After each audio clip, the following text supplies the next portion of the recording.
Hello and welcome back to Good Teaching. I'm your host, Dr. Toyin Ali, and this is the podcast where we ask college instructors what their most effective teaching strategies are. And today is actually the final episode of season 2. After this episode, we will take a hiatus until the fall semester begins in 2024. So I'm excited about today's episode. We're going to do a slightly different format. So I asked my audience on Instagram and LinkedIn what questions they had for me, what teaching questions they wanted me to answer on the podcast for today's episode. So I got a great question that's pretty expansive, so I'm going to use the whole episode to answer this question.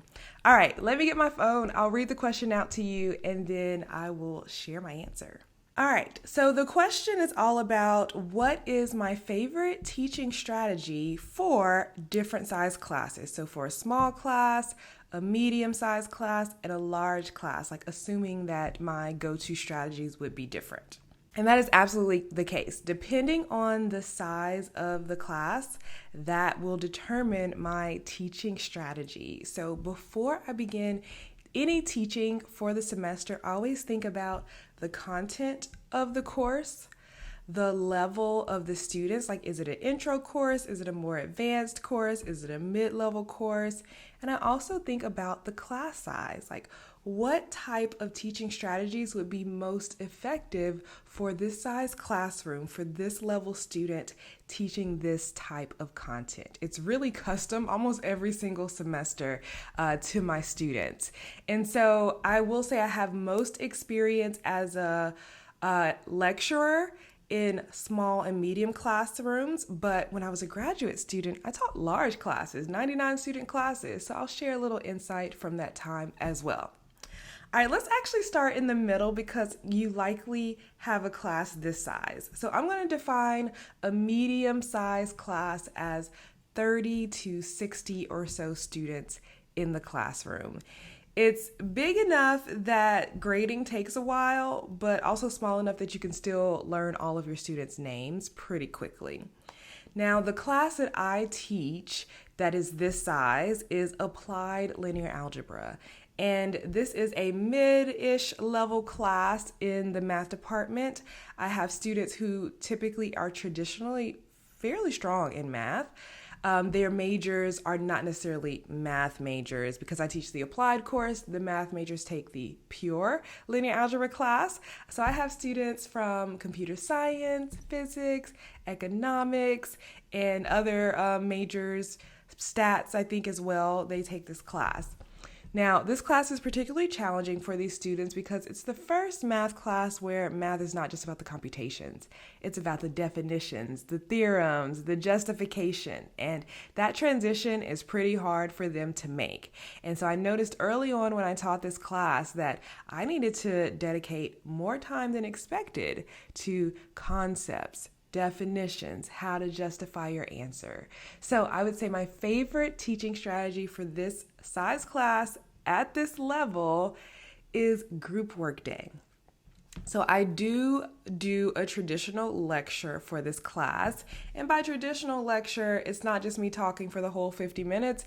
It's me talking, asking my students questions, having them work some problems on their own. So it's a blended class, but it's mostly lecture based. Every other week, we have what I call group work day. So we do it every other Wednesday. And this day, there's no lecture. There is just group work. So I select curated questions that are very conceptual based, very minimal computation. And I have my students group up in groups of 3 or 4 and work on the worksheet together. They can ask me questions. I'm walking around. I'm prompting the students.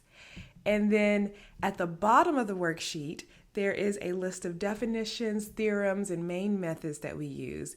And so in the last 5 minutes, I ask the students to talk through each of those definitions and theorems and make sure that everyone in the group understands what they say, understand what they mean. And then once they do that and we go over the work that they've done, we have a group quiz at the end of class. And this is graded as part of their grade. So for the group quiz, I give each group only one quiz paper. and they have to work together to answer a question. It usually takes about 10 minutes or so.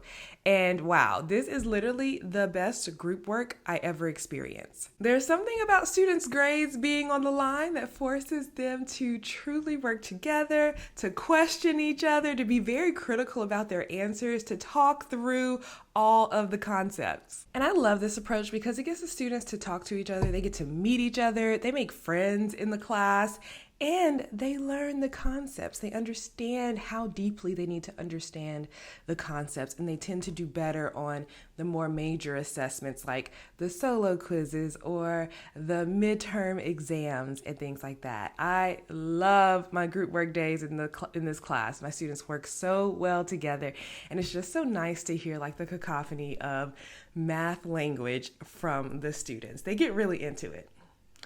All right, so that's my approach for a medium-sized class at a medium level. I would love to know if you've ever tried a group work day or a group work quiz. How did that go for you? Or perhaps there's a class where you want to try this method out yourself. All right, let's go on to the small class. So this is the size class that I'm most experienced in as a senior lecturer. So the class that I teach is pre-calculus, and is part of the small class size initiative for my school, meaning that the number of students in the class, 19 students or less. It's capped at 19 students. So it's a very small class. This is the course that I redesigned, so I created flipped materials for it. So there are video lectures that the students watch before class. In class, I do a little recap. I go over the pre-class assignment, and then in class, the rest of the time is for group work, for them to be practicing problems. So they have a workbook that they work through with their classmates. Now, I love this approach for this specific level because it's such an intro class, and the foundation of the students is varied, but in general, they don't have the strongest math background. This approach allows them to attempt problems on their own, but they have the support of the students in their group to ask questions, and they have the support of me in the room because I'm going around checking over their work and getting them to ask me questions on like what to do next. How did you know how to start? Questions like that. What I found with this group of students is that if I did most of the teaching in class and left them to do their work on their own for their homework by themselves, they will typically get stuck because they have a misconception that they didn't realize they had, because they're able to follow along with my work because I'm doing it right and it makes sense to them. But when they work themselves, they get stuck. And when they get stuck by themselves, they will typically just stop and not move on. And they don't have the problem-solving skills, especially in math, to overcome those misconceptions. So in this approach, we bring the misconceptions to class, right? As they get stuck, this is the opportunity to understand, okay, so what are some problem-solving skills that I can apply? What do I do if I get stuck on a problem? How do I know what things to try to help me get to the answer? How do I decide if my answer makes sense? We do all of these things in class, and that's why I loved this approach for the small class of introductory level students. And then finally, let us talk about the large class.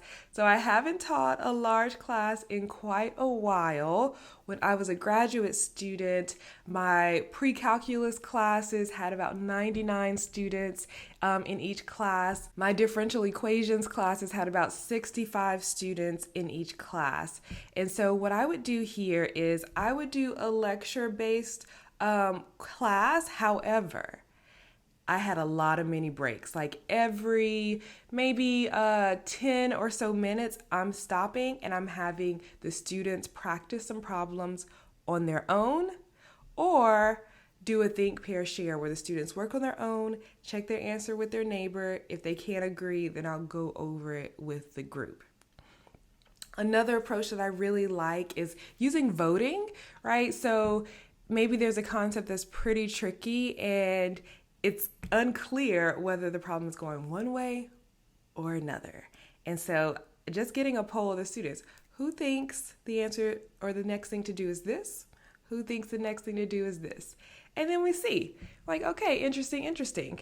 It's always very interesting when the majority of students choose the wrong choice. And that is a great teaching opportunity to, again, address those misconceptions, help them understand why they thought the wrong thing and how to course correct and find the right thing to do. So yeah, in my larger classes, a lot of little breaks to remind the students that, not really remind them, to refresh their energy because I find, especially in those bigger classes, it's so easy to hide and so easy to distract yourself. And so by doing those smaller breaks every 10 minutes or so, I'm recapturing the students' attention, they're engaging, and they're able to formulate questions during class. So I have really enjoyed sharing my approaches to teaching small, medium, and large size classes, and I've loved season 2 of Good Teaching. So if you do have any more topics or questions that you would like me to answer in season 3, just let me know. If you're watching on YouTube, comment below with your question, or send a DM on LinkedIn or Instagram, and I'm happy to answer your questions there and in a future episode. Thank you so much for listening to season 2 of Good Teaching. I will see you in the fall. Happy teaching.